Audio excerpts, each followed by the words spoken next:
So good morning, everyone. It's 8:30. Come on in. Anybody wants to sit on the front row and be brave? No. I think we got everybody. So this is a pretty big session. It's pretty awesome. You guys came to the right place. The best session. I'm just teasing. So this session is about evolutionary testing practices. Is that what you guys thought you were going to come and see? If not, it's like, when you go to like college and the professor gets up and says, you're in Psych 101, you're like, whoa, I'm supposed to be in calculus? And you feel like all awkward and funny, and you have to like try to exit out and not look silly. So this is your chance to exit. No, I'm just kidding.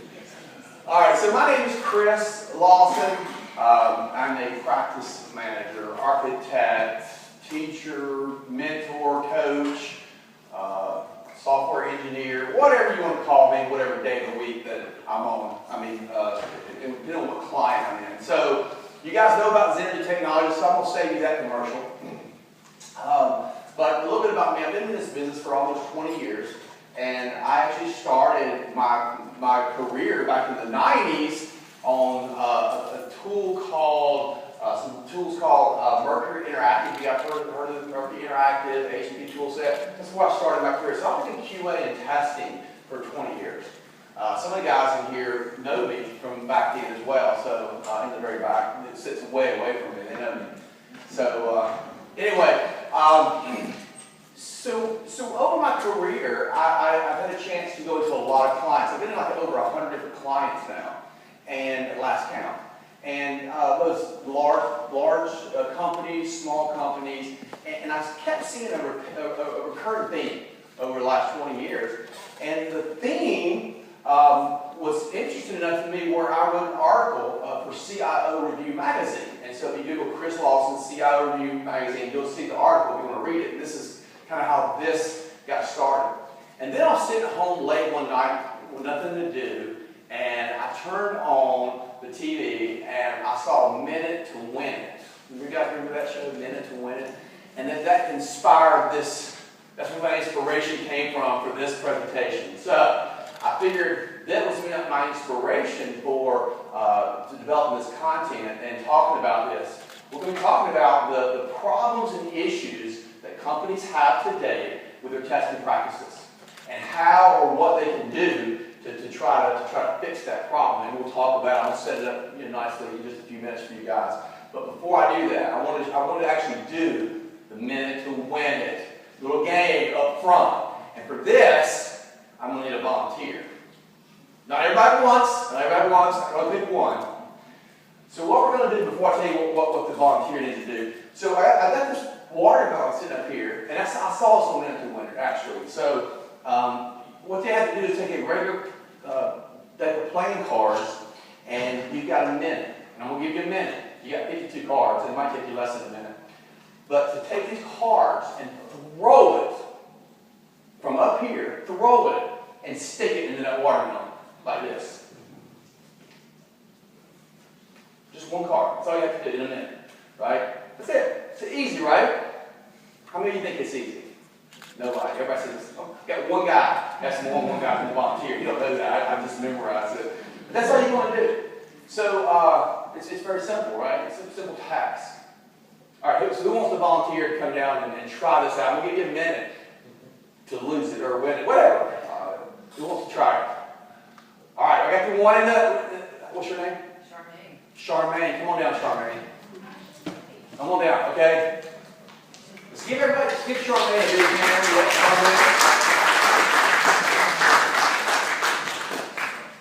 All right, while she's on her way down, this is not trick cards. No magic in this. These are just normal playing cards. I actually used them to play Texas Hold'em and lost a lot of money.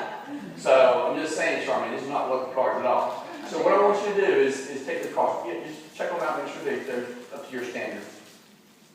All right, you're good? Think you can do this? I had to finish QA again. QA, that's right. All right, so what we're going to do is stand about right here. Okay, I want you to stand about right here next to it. Okay, right there. So it looks like a good distance there. So how many of you got any confidence in her? Got any confidence in Charmaine? Yeah. Okay. Charmaine, I want to see what you got, okay? Wait a minute, I will time her. We'll give her a minute, just like on the TV show. This is what inspired this whole thing. But what I'm not going to say is you have a mentor winning because I don't want to give you. What am I winning? Yeah, right. You're winning a handshake from me if you get it.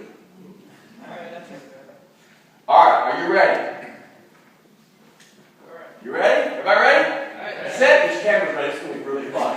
Go as fast, slow, whatever your technique is. I'm giving you a few minutes. I'm stalling, so I'll give you a few minutes to think about it. All right, you ready? And go. Oh, she's doing multiple cards. Oh, you got it. Go, get it. Go. You can do it. You can do it. Oh, she's doing 3 cards at once. You're only 10 seconds in, so you don't get it. Oh, man. Physics does not work here. Oh, my gosh. Oh, look, she's going. Oh, she folded them.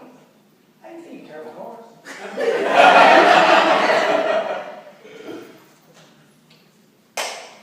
30 seconds. Pick up some more. Hurry, we get some more. All right, let's get Charmaine ahead.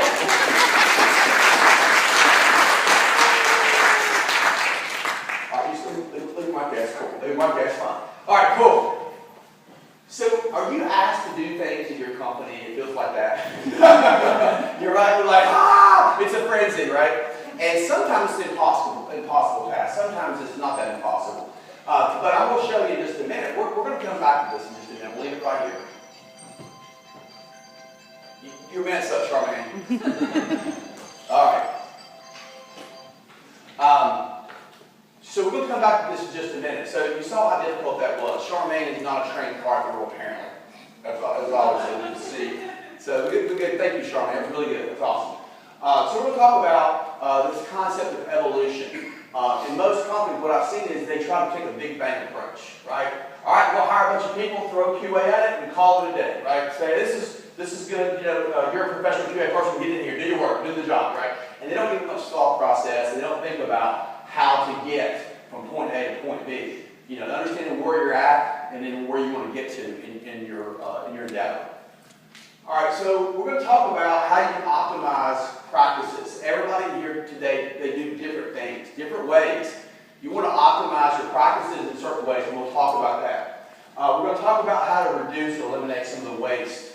And Charmaine, we're going to come back to you and talk about how wasteful some of your practices were. Okay? We won't eliminate the waste, but we'll try to reduce it a little bit. And then you want to reframe your thinking process. And we'll talk a little bit about how you think and how you learn and how psychology works a little bit with that. So I was thinking back about, you guys remember back in high school or I guess junior high school, biology class and so forth. And at some point you had the theory of evolution that was a concept that you learned about. Whether you agree with it or not, it's not important. But the idea is very, very, very unique here. The idea is that things start somewhere, right? We all know things start somewhere, and they naturally evolve over time, okay? And so organisms usually start with some simplistic form, and we evolve over time, and we grow, and we get more mature, and we get more intelligent, or here lately I think we get less intelligent, but we get more intelligent. And then we preserve that mutation, and we use that mutation to evolve to a higher level of thinking, a higher level of whatever it is we're trying to evolve into, if you will. So this is what Charles Darwin talks about. He's talking about natural selection, and he's talking about that things are evolved over time, and there's no sudden leaps. But yet that's what we do all the time in our QA testing world. We make these sudden leaps. When we hire a QA team, go to work. I don't understand what the problem is, type thing. So we're going to talk about how you start and slowly, gradually evolve over time. So to kind of prove out the thought process around how things evolve over time, let's take a look at some things that naturally evolve. If you don't believe things naturally evolve, take a look at this picture. Look at this first picture. Some of you are rocking that television right down your house, right? Or if you're like my grandmother, you're rocking that TV that's sitting on top of that TV. That's a stand. You got grandmothers like that too, right? And I know my grandmother, she's 94 years old, the most wonderful human being I've ever met. It's present company excluded. But she's a wonderful human being. She's never left North Carolina but one time in her whole life. And she told me one day, Chris, the weather hasn't been right since we've been shooting the rockets off into outer space. She's really concerned. But she rocks out. I went there the other day, truly, she was rocking out the ultra definition TV with the curved screen sitting on top of that exact TV right there. I kid you not. And what's funny is that TV probably still works. I remember watching Hee Haw when I was a kid. Okay, remember Hee Haw? Okay. So things naturally evolve, but we can't get here unless we understand where we came from and we start somewhere. We use technology and we build it better and better and better and better. Who would agree that the TV has become better over time? Yeah, it has, right? Think about everything. You're getting your cable provider. I remember when I was growing up, we didn't have cable TV. We had 3 channels. And then we had to go outside and turn the antenna. But it was free. But it's free, yeah. And it went off at midnight. You heard the Star Spangled Banner playing. It went off at midnight. And so look at the cell phones. How many of you here rocked out a pager? Come on, man. You were cool. You thought you were the stuff back in the day with a pager, right? You rock them down. Look how it evolved. It looks like, I don't know if this is a weapon or a communication device right here. I don't know. It looks like a brick, right? But things naturally evolve. I think I've owned every one of these at some point in my existence here. And then this right here is talking about the communication of your internet provider. You know, this starts with a dial-up. You got your dial-up. You remember? I think I'm going to get on. Oh, I didn't get on. Remember those days? You had to dial-up. All the way over to now, we're running fiber. Like in our office, we got fiber running to our building. We don't even think about how fast the internet is and how quickly we can do everything. Stream movies, do 3 things at once. Most days, if it's acting correctly, the internet provider is behaving. All right? So things just naturally evolve over time. That's what I'm trying to illustrate here with this. So, does testing, QA process, it has to evolve too the same way. So instead of trying to bring in these really cool, fancy practices or trying to throw cards from way back here, way up there, let's look at how we can evolve over time and we can create more efficient, effective QA testing processes and techniques. I like this quote here. Testing, like everything else, can be either underdone or overdone. And I've seen people in companies who have way underdone testing. They just cross their fingers, throw it in production, and may the force be with you. And you just hope that it works, right? And I've seen companies who over-test. How many of you ever over-tested something? They test this thing 6 ways to Sunday, and you're just like, is this really necessary? I think we're overkilling, right? So it can be both. And I've seen it all, from no testing to over-testing. All right, so what we want to do is look at your testing practices. So the first thing I do when I go to a company is I look at their testing practices. And I'm in the company right now over in Winston-Salem, and the first thing I did is I'm trying to help them establish a better software development delivery system. Okay, how they can deliver software from the time the developers check in the code to the time it hits production. How can we do that? So the first thing I did is say, hey guys, tell me what you do. Where are you at in your journey? And so I basically mapped out their entire journey, where they're at, how they got there. So they started telling me about all these cool tools they have. You guys like tools, right? Tools are cool. So they talked to me all these cool tools, and I started looking at these tools, and I'm like, why do you have this tool? And nobody can tell me why. It's probably more than likely somebody thought it was cool, or it was the flashy, shiny thing of the day, and they got it. So what we got to look at is, what are you currently doing? What do you want to do in the future as well? But let's look at how we can optimize those practices. The first thing that I looked at is, look, we've got to shift a lot of these practices from humans to machines. Right? They had a lot of manual practices. They were doing a lot of manual integration testing. Every time they deployed software, the developers were doing it. They were having to go in and act like a user and do a lot of stuff in the integration environment. And that's one of the gaps they had, for example. We need to reduce, and this is the thing we're going to talk about in more detail, we're going to reduce redundancy. How many of you have redundancy in your organization, where you're doing something, somebody else has done something similar, whether it's knowingly or not, it's a lot of redundancy. And that's what we call lane waste, when there's a lot of redundancy across systems. So I actually found is that the developers were actually doing all this integration testing, and the QA folks were going further back in time before integration and actually pulling the software and redoing everything the developer had already done. So there's a lot of waste, and therefore it was a lot of redundancy in it. And we're going to talk about how you can update your processes. And so I mapped it out, and I showed them where they had a lot of redundancy, a lot of overlap, and I also showed them what was completely missing. They didn't have it at all. Like, dude, why are you not doing this? Like, we never thought about it. You know, it's very simple, you know, stuff usually. And then the key is start with a known pattern or known design, and then evolve. And that's kind of the idea behind this presentation. Start with something known. Start with a known state. So if you can't run or write a good manual test, you're never going to write a good automated test. Promise you. Right? If you don't know how to manually do performance testing, and I've been on manual performance testing efforts, right, where you have a controller and on the phone and red team go and start running the test and recording with actual stopwatches. If you don't have the ability to do that manually, don't try to shift it to a machine. You got to be very aware of that. Practice it manually. So before you can put it to a document, that's what I tell people, before you put it to a document, make it all fancy, can you write it on the whiteboard? You know, let's stick with very easy, simplistic ways of defining what we do and how we do it. All right? All right, so let's talk about that first concept, human to machine. All right, so I'm an automation engineer. I'm an automation architect. And some people in here have taken my class, and this is a shameless plug, have been in my classes. And I got a lot of cool people who work around me too, that's smarter than me, and helping me look really good. But, so I am an advocate for automation, for test automation. How many of you in here are doing some form of test automation today? Raise your hand. Some form of it, right? Yes. Guarantee it. You probably look at it and go, my gosh, we got to fix this. It's broken. There's something wrong with it. You know, it's always red. Or how about this one? It's always green. Either one of those are bad indicators that you've got a problem with your process and there's a problem with what you're doing. If you've got a test that's always red, oh yeah, that was always red. There's something wrong with it. There's a data issue or something. You know, you're getting a false negative all the time and you're just discounting. It could be really a problem, you don't know. Or the other way I look at it is I went to a company one time and their tests are always green. So I audited what they were doing and like looking at, well, what are you really testing? What's your test coverage look like? And I audited it, and sure enough, they had started commenting out code just to make the test run.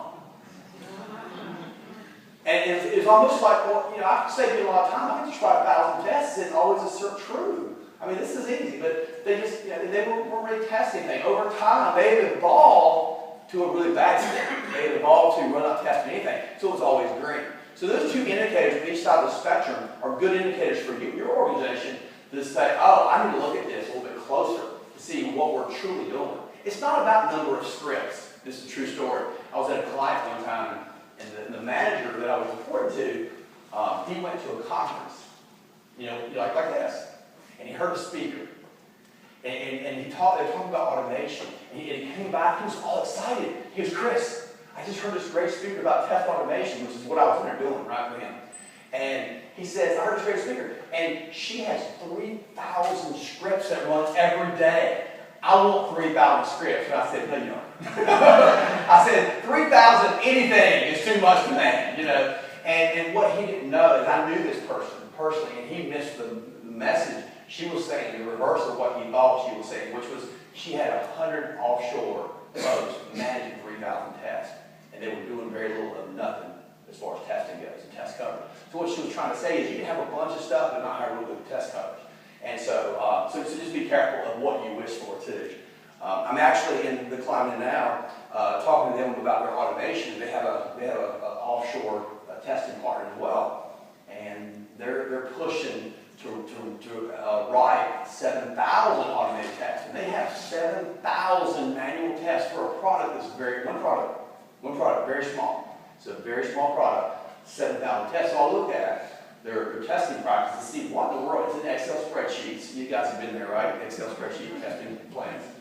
And I look at it, and I will look at literally groups of 50 tests that look like the exact same data. And I had to look across to see what that one difference was. So it was the old copy, paste, clone, change one thing and make a new test case model, right? Which is bad. That's not a good way of testing. It's not manageable. And I guarantee you, they're not run those tests off of a plan.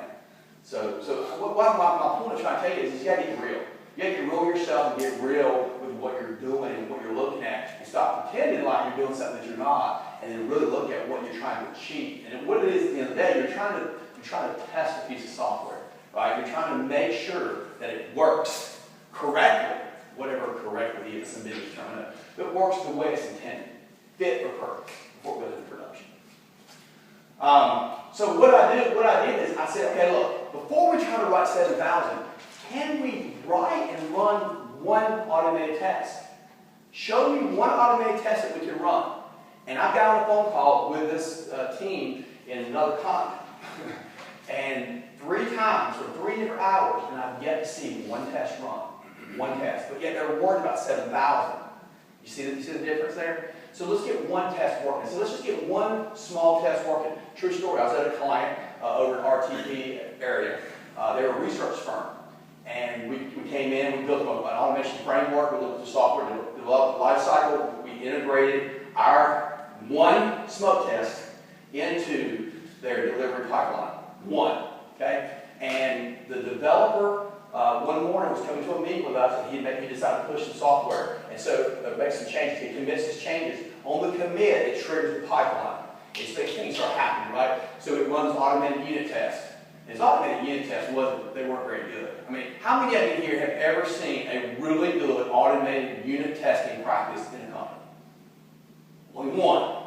It's very rare to see. It's like a unicorn. They're very rare, but they're awesome when you see it, right? Because it's effective. It's very, very good. We'll talk about that in a minute. But they didn't have a really good unit test. They had unit tests. They didn't catch really anything. And then it went to trigger my one integration test. My test run in 2.5 minutes and caught a major defect. And it stopped the bill, reported back to their delivery pipeline, said, hey, we got a problem. He went in and looked at it, because we do screenshots on the air, right? So we look and see what happened. So we did a screenshot with the air curve. He looked at it and said, oh my gosh, I got a state issue. This button here is disabled. I can't move forward. It completely disabled his entire flow. It stopped his flow. So I just mapped out one simple flow for him, and it added value. From that point forward, you think I have a problem getting money to build out their automation? No. They're like, we got to have more of this. This is awesome. So it's my point is start with one. Start with simple. Right? If you can't get one to work, you can't get 1,000 to work, or 500, or whatever the case may be. All right, so identify the smallest number. The smallest, not the biggest number, the smallest number of critical tests that run at the smallest time frame possible. Now this whole conference is about QA, DevOps, testing, all that kind of stuff, right? So I play in all those spaces, right? From manual testing all the way to automation, performance testing, as well as the DevOps space. And that's the first thing I do is how many tests can I run in the smallest amount of time so that way I can complete a deployment, deliver the software to some integration environment within minutes. Not hours, but in minutes. And so I'll look at that first. If you can't do that, don't try to run a full regression baseline at that point. Okay? And then here's the thing. Once you have good plumbing, a good infrastructure, an automated framework, things that you need in place, and you can run that one test consistently as part of your normal flow, then you can take and do what I just talked about. You can evolve and grow. You can go from that TV sitting on the floor to the ultra definition over time. It takes time. And then as you're growing, stop and pause and check to see if it's adding the value that you want it to add. See if your test is doing what you think it does. Okay, we'll talk about that in just a minute. Reduce the redundancy. When was the last time you looked at any practice in your organization to see if somebody else was doing it? So user acceptance testing, developers, QA group, maybe performance tester. How much of it is overlapping and redundant? You got to look at those things. And I always look at that and say, hey, you know what? This group here can be responsible for this, and the output of this, I call it the producer-consumer model. So you're going to do this and going to produce this for this next group, and they're going to consume it, and we're going to continue to change down the line. It's almost like a factory, right? How do you create a factory? You don't want the same guy trying to put in the same bolt 3 times. One guy puts in the bolt, one guy puts in some other part, if you will. Identify those areas that are, I call it unknowingly, where somebody's unknowingly doing something that maybe you've already done or have been doing for a while. Use small incremental testing experiments. How many times have you heard that in the testing world? We're going to run an experiment to see how this works. Well, I'm paying you big money to come in my company to run experiments for, right? And what I'm talking about is do it on a small scale. Let's just see what happens. Low entry, low cost. Before I ever try to develop an elaborate anything, can I do it on the whiteboard? It's not a low investment, right, a whiteboard experiment. I'll do even a whiteboard experiment, if you will. Let's just look at it and see. Let's look at the effectiveness of it, let's look at the efficiency of it, and decide if we should evolve it and grow it out over time. Okay? This key right here, the third one, it's important for the entire software development team, right, or teams, to have transparency across their entire organization. We have a really big problem in the companies I go into with silos. You know, you got this testing silo and this development silo, and it's the us four and no more mentality. They don't want to let you in, man. You're the devil. It used to be. When I first started software, QA was the devil, you know. And when we reported the bug, I could have went up and told that developer his data was ugly. It wouldn't have been any worse. It was really bad for a while. But now, because of Agile, right, we're all coming together a little bit closer as teams. It's really cool and awesome. Before Agile was a thing, I worked in this business for a while, and in the Waterfall world, we would pretend to do one thing and then secretly have a sub-process that we did another. I'd go over and have to make friends with the development team because I know how to code. I'm a developer by trade, and so I would help them. You know, when they run into issues and problems, I want to see. I want to become more gray box tester than I do a black box tester, if you will. So things to think about. All right. How many of you have ever written a test plan that looks like this? I have had people send me test plans, and I'll look at them and say, I don't know if I should weigh it or read it. I don't know which will be more impressive. But it is just heavy documentation. But we got to do something with our time, right? So why not like documentation? Because that really feels good. And a lot of times we weigh, we create our value by what we produce, right? So when we produce a lot of documentation, they must be busy. You know, they must be really busy. So the thing about it, when I see this right here, I look at that and see opportunity written all over. There's opportunity to become more lean, more agile, more effective, and more efficient in what we're doing. All right? Are your processes effective and efficient? So these are the questions that I ask when I go into a client side. I interview a lot of the folks in the different groups, like from architecture to developers to testers, and I'll ask them, even the managers, are your processes, I say, tell me what you do. Just show me a day in the life of what you do. And then I'll ask them, what do you think? Is this effective? Is it efficient? Can we do better? And every time, 100% of the time, is yes, we can do better. I think it's really jacked up. And they'll look around. I didn't want to say anything, but this system's jacked up, man. We got a lot of problems here, issues here. And so I said, well, you come to the right place. I'm here to help. I'm not here to punish anyone or tell you that you're wrong and beat you over the head. I'm here to help you truly, effectively change what you're doing. So that way you can become more valuable to your organization and actually produce the end result. At the end of the day, what do we all want? A customer that's happy with the software that you just helped to deliver. Okay? Are your processes truly adding value?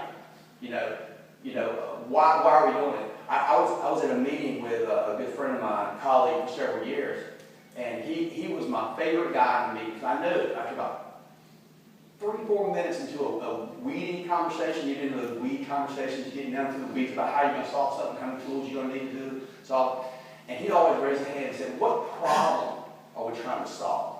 What problem are we trying to solve? So he wanted to restate that we need to understand what the problem is, what we're looking at, and then we're trying to add value to solve the problem. Because we like shiny things. We like to solve problems with tools, right? We like to try the latest and greatest. And so he was always, I loved it, I knew it. I looked at my clock, I was like, it's about 3 minutes into the weeds, he's going to ask that question, what problem? So don't be afraid to ask that question. Are you truly adding value with the process that you have, or are you just keeping people busy? Well, I do something for the first half of my sprint. That kind of thing. Are you creating massive amounts of unnecessary documentation? Now, in Agile, and I'm just happy to be certified Agile Scrum guy. I don't know, CSM, I think is what they call it, CSPO, what they call it, Certified Scrum Product Owner. And it's really cool when you look at it, but nowhere in the Agile Manifesto does it say we're going to throw the baby out with the bathwater and just stop doing documentation as to Wild West. It's actually the reverse. It's the converse. We should be more aligned, and those bolt patterns need to line up a little tighter now because we don't have the time or the space to make a lot of silly mistakes with inefficiencies. And then consider replacing outdated, heavy processes with more lightweight, effective. I had a woman one time, I was talking to her, I said, well, show me your process. And she said, well, I really don't have a process. I said, no, you got a process. This don't happen by accident. People follow processes, and whether it's defined or not, it's a process, right? It's like at your house. You have a process for how you get ready in the morning to go to work, and I do too. And when my process gets off, like one of my kids moves something, and it throws my process off, it throws my whole day off, right? Because I don't want to think about, right? Okay, I got a lather, shampoo, okay, I got to shave. I don't go through it. I just go through that same process, and I know that process is effective because it gets me here. Look, I'm clean and groomed, okay?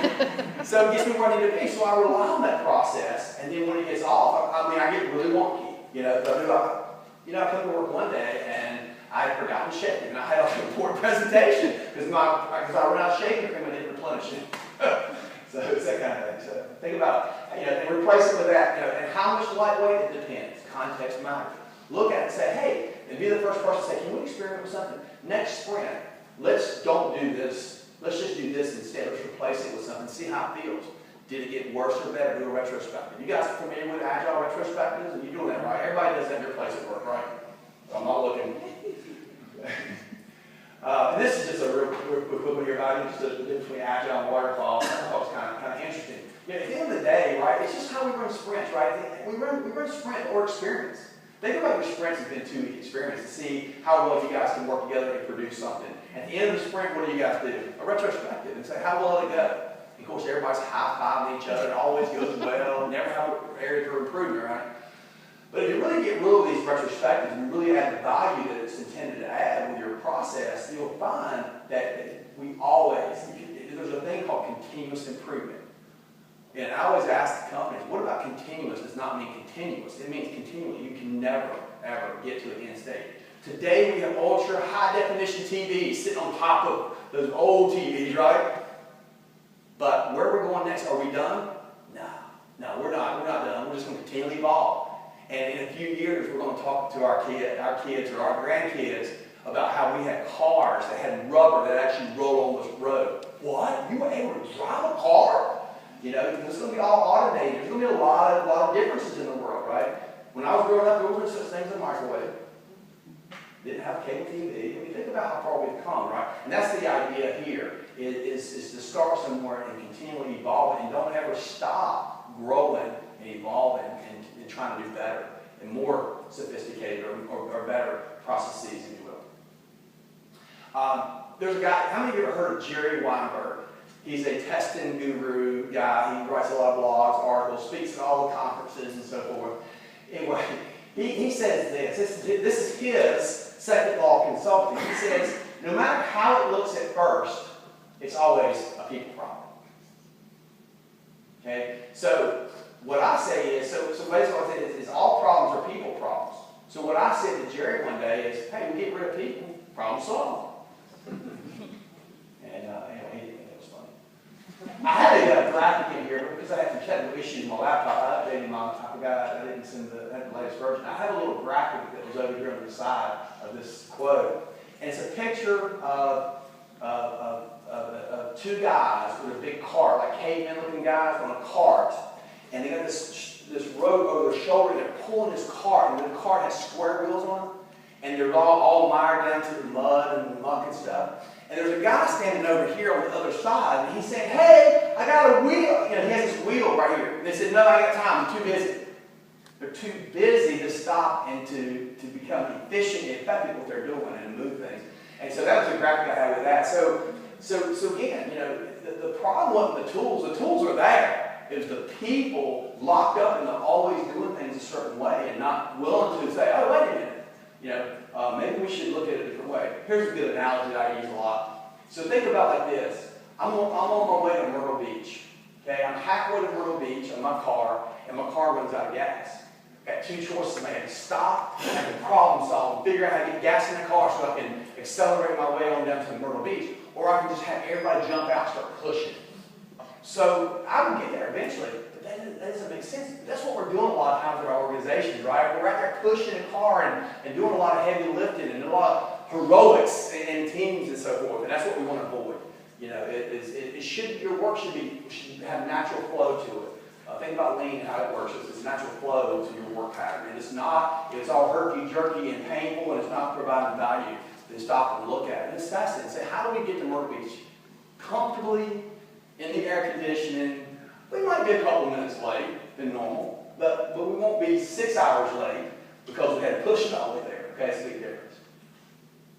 All right, so I like this graphic here. Tools don't solve problems, right? I got a bunch of tools. You go in my garage today, you look around, you would think I'm a master craftsman because it looks cool. I ain't gonna lie to you. I go out there sometimes just to get my testosterone boosted up. I'm just saying. But I looked around one day and realized that I got a lot of people in my life who think I'm a master craftsman. They keep giving me more tools. I don't know what half of them do. But they're cool. And I leave them hanging up there. Let me show you my workshop, son. Come here. How do you do that, Dad? I don't know. It looks cool. Live along. You have to ask. You won't understand. So how many of you have things in your toolkit? I go to conferences all the time, and I did a manager's workshop last year in Chicago, and with myself and a couple other managers, other companies, and we were talking about tools. And this is one of my favorite areas, and this is what I'm an expert in, is tools, and open source and commercial. And we listed out all the tools. We went around, had an exercise. There was probably 100 managers in this workshop. And we went around and said, hey, let's list out all the tools. And we wrote every tool up there. We had 2 whiteboards like this filled up with tools, different tools. Most of the managers could not tell you what half those tools did. And what even area it fit into. Is this an automation tool or a test management tool? Yeah. And see them over there texting somebody, what does this tool do?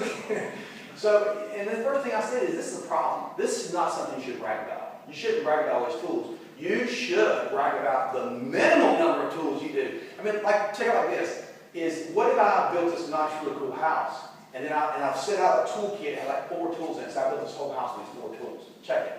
Now, it probably wouldn't be the most elegant and nicest house.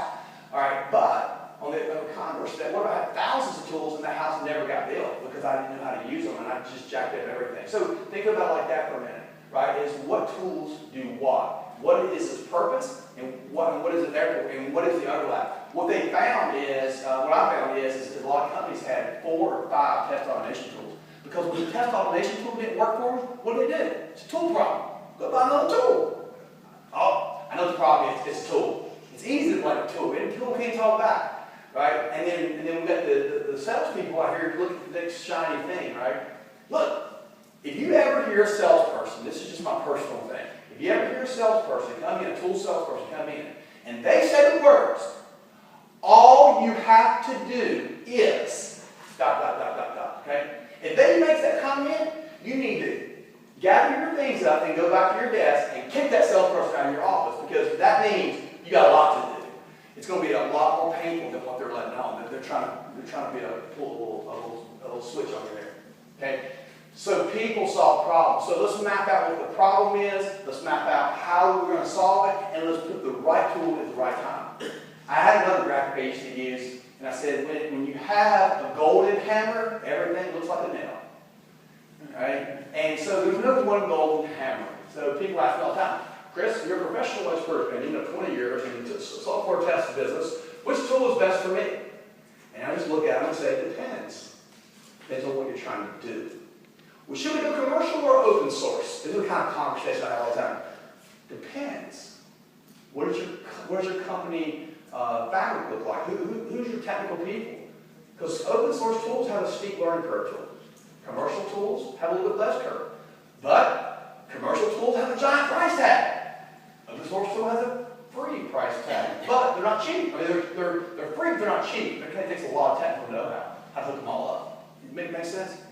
So, I'm hoping that I'm infusing you with some ideas you take back with you and be courageous and ask these questions. And ask them just the way I've been talking about them. What are you trying to solve? What problem are we trying to solve? And what are we going to do with it? And let's start somewhere. Facebook.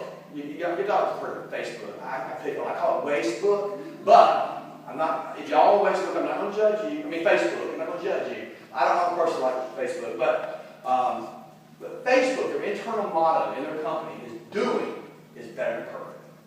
And they don't mind doing and learning and figuring out what their users want and then changing and adapting and adjusting. Have you guys seen pretty radical changes in Facebook over the last few years? You've seen some stuff that you really hate. And you're like, dang, why did they mess up a good thing? And then other times they invent things or put out things that are really good. They're always adjusting and adapting to what their users want. Steve Jobs says that people don't know what they want until they see it, touch it, they feel it, experience it. And so that's what they're doing. They're putting it out there. So I can sit around in the back room for 6 months, deciding on what we're going to produce, develop these really cool documents, right? All these cool headers on it, graphics on it and stuff. And I can have words like, sections like in scope, out of scope. I can have all the cool stuff, I can have a whole elaborate test plan, whatever.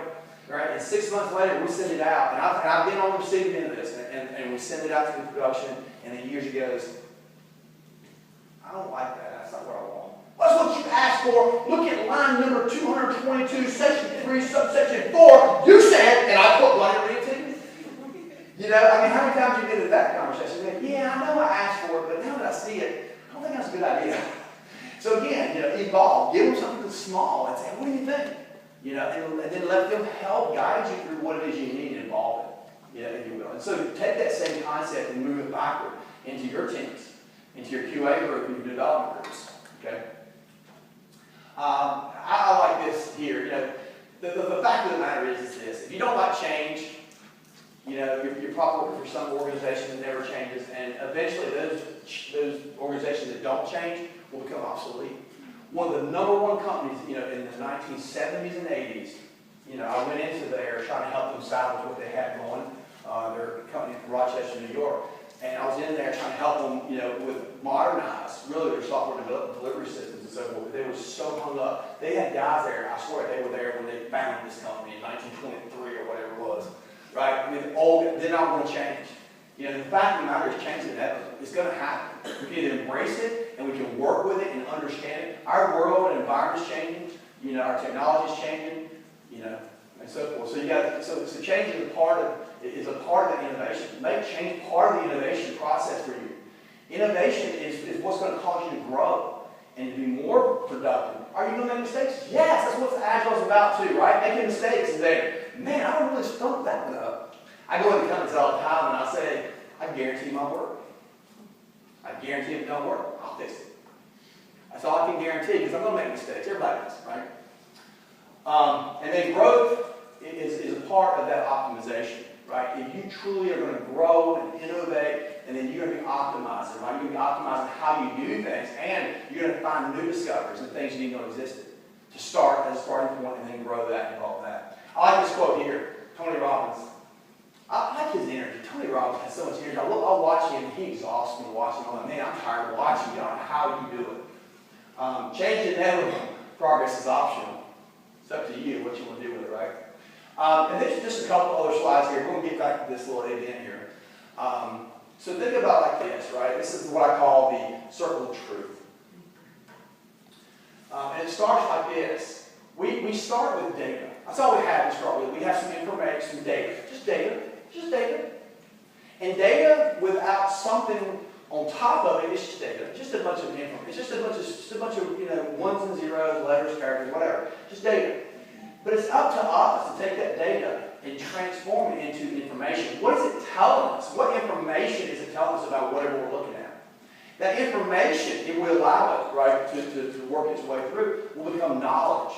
And that knowledge will give us the wisdom to make better decisions and go what? Find additional data and start the whole cycle over again. That's the idea.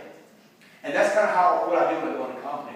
People look at what I do when I go into companies and they're like, man, this is a big mess. Where do you start?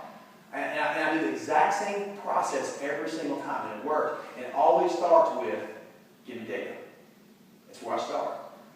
And I always ask the question. I get down, I'll basically call a meeting with someone, I'll sit them down and say, tell me what you did. I don't ask for, all this fancy stuff. I don't use jargon, I don't use big words. Tell me what you did. Tell me what your processes are. Tell me. And I'm just trying to understand what's going on. And that data becomes very informative to me. I see exactly. I start seeing the picture come together. And my recommendations are going to be off of this same kind of concept, the circle here, that I use constantly. All So at the end of the day, right, I use this concept called metacognition, right? Understanding how you learn and how your teams learn and grow is very important to your success and your progress. So you need to understand how teams learn to learn, if you will, and provide those systems and those techniques and tactics to help them learn and grow. And now, with that, we're going to come right back to where we started. All right? I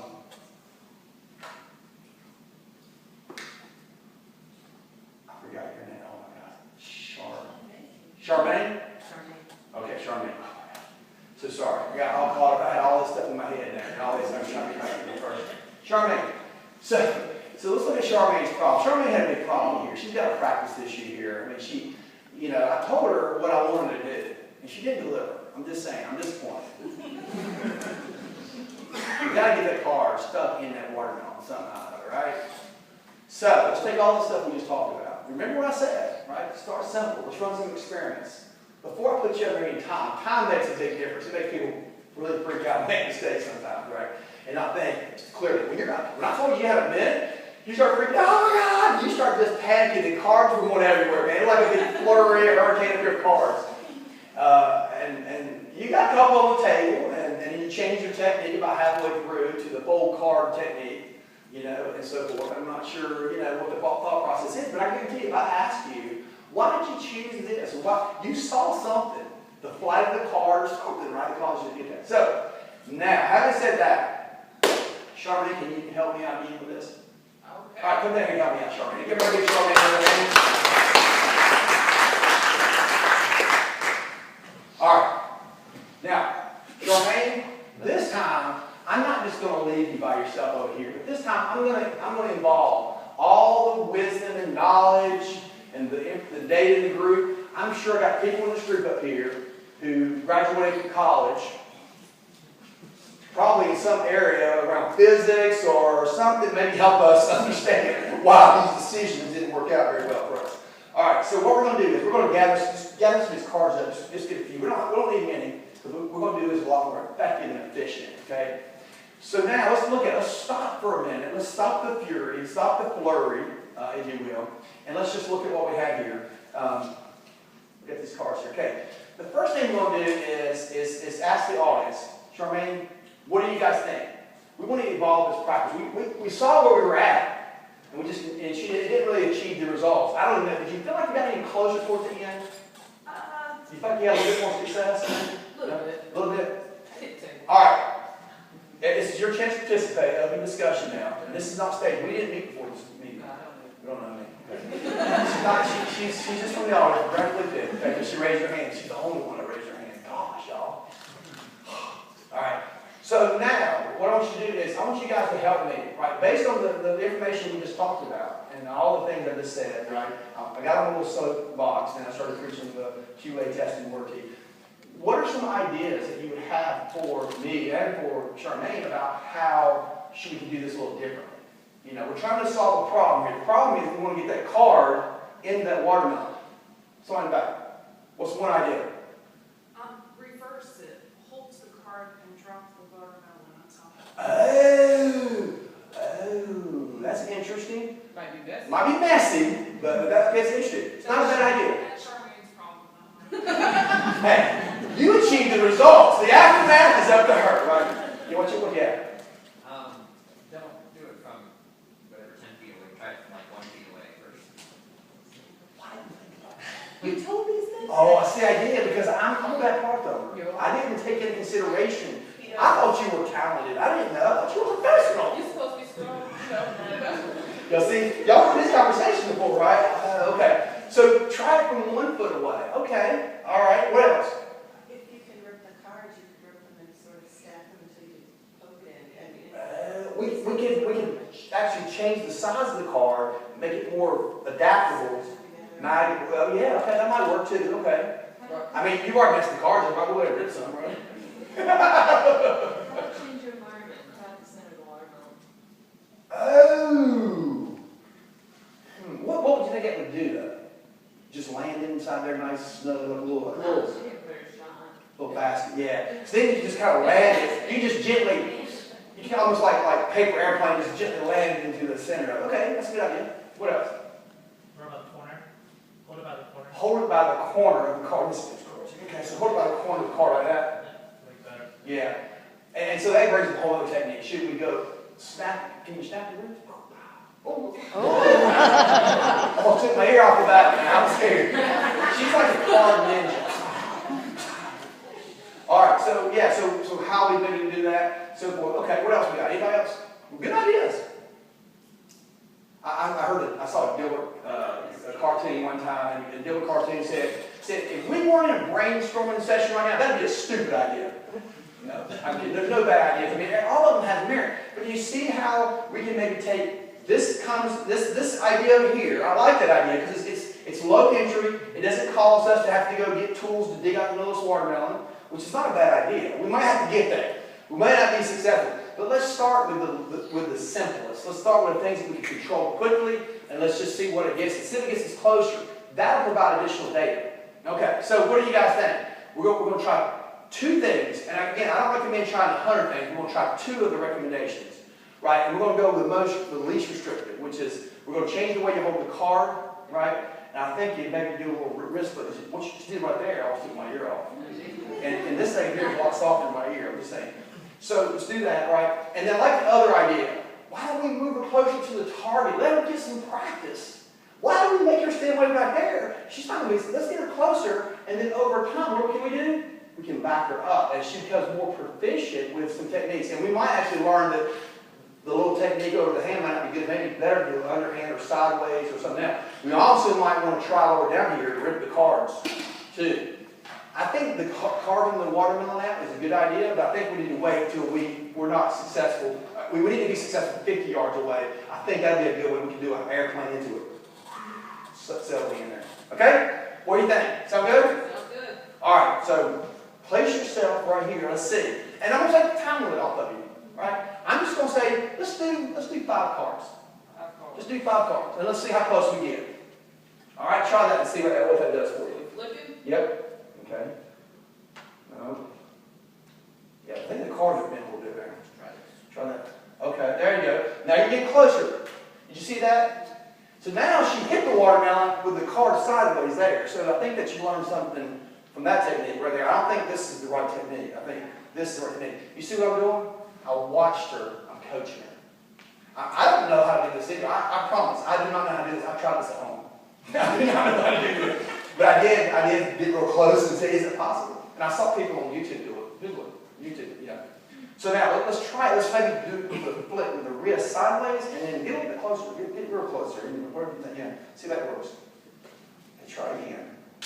Oh, look. She's almost there. She got one stuck to the face of it. Watch out. Okay. Let's just take that one off, because we have to get close. Okay. Oh, okay. Yeah, oh, you're getting close. Get a few more. Get ones that are not bent. Bring it back. Get it flat, maybe. All right, so while the coach is going to get up here and see if we can figure this out, too. Yes, I can't do it either. It's got to be done. It's got to be possible, right? Yeah, you go. All right, stop. That's it. Look at that. Right? It's all because, thank you. That's all I want you to do right there. I don't want you to go back anymore. We could be here all day. But you see how we worked together. We took the data, the information that we already had. We saw this ain't working. This back here, as entertaining as it was, and I would love to see it again. It was like, wow, this is cool, man. Cards going everywhere. It wasn't effective. It was fairly efficient because she got all the cards out of her hand. But the efficiency that she had was traded by the effectiveness, right? So we want to have effective and efficient together.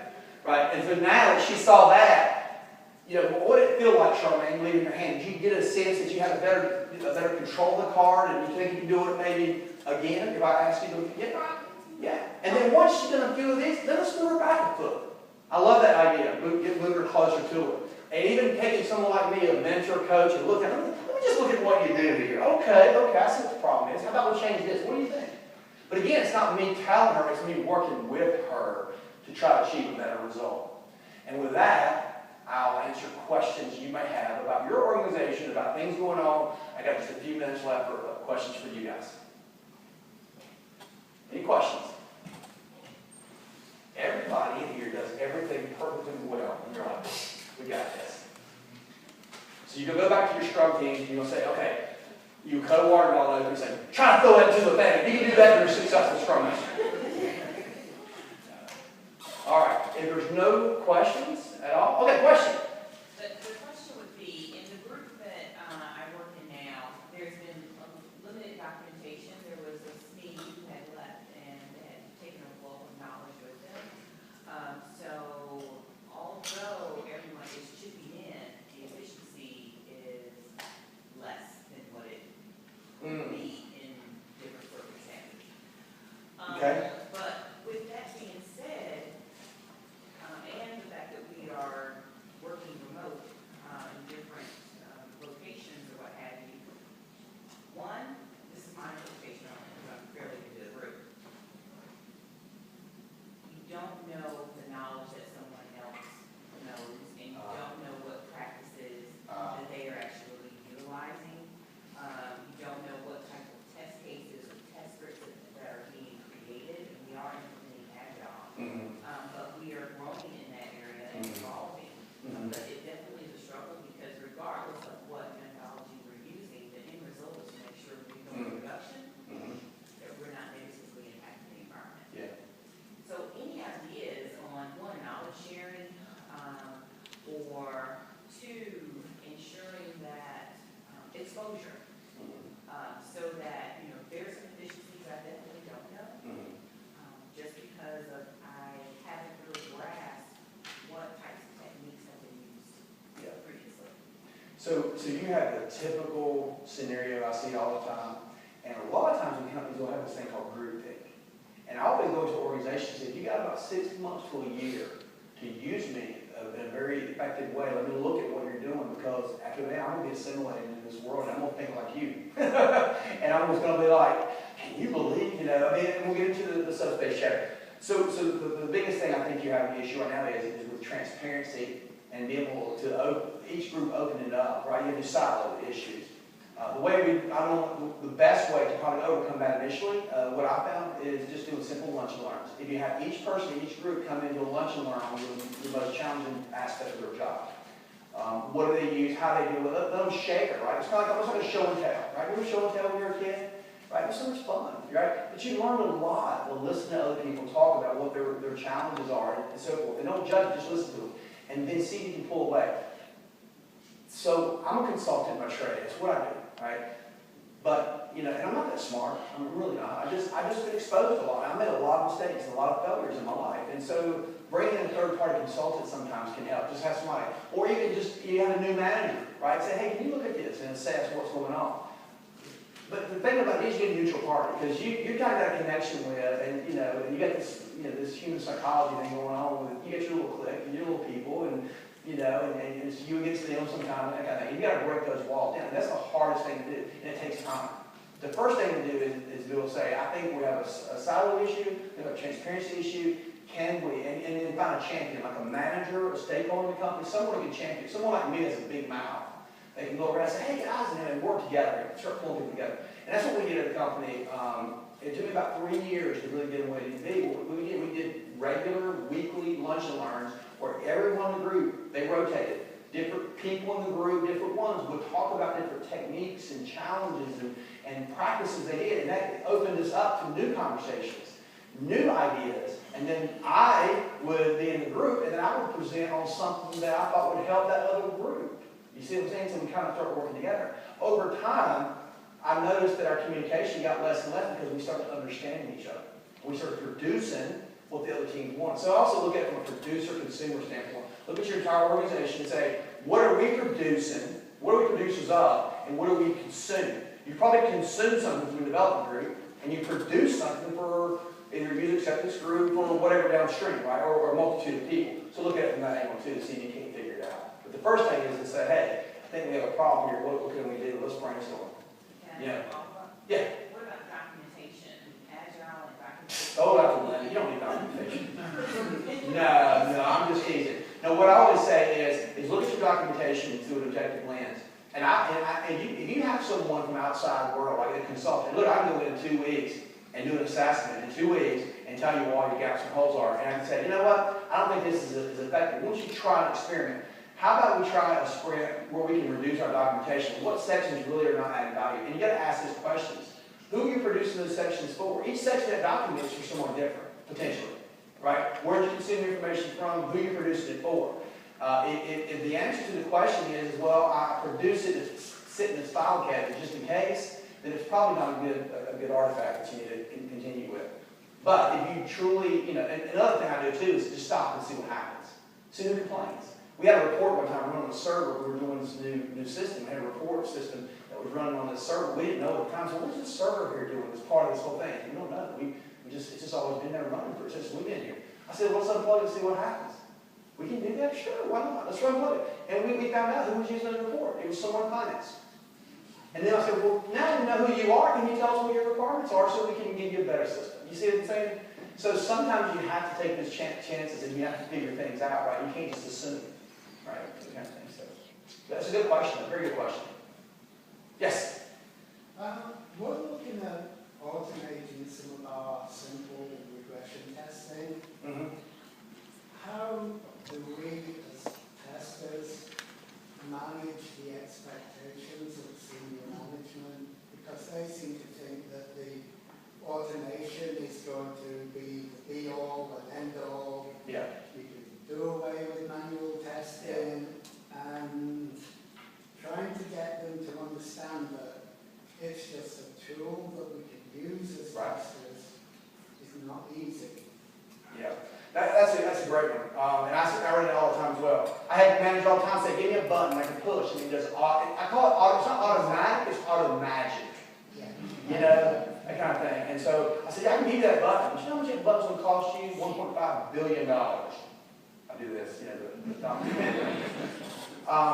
So yeah, and that is a disconnect, and that's not uncommon in organizations.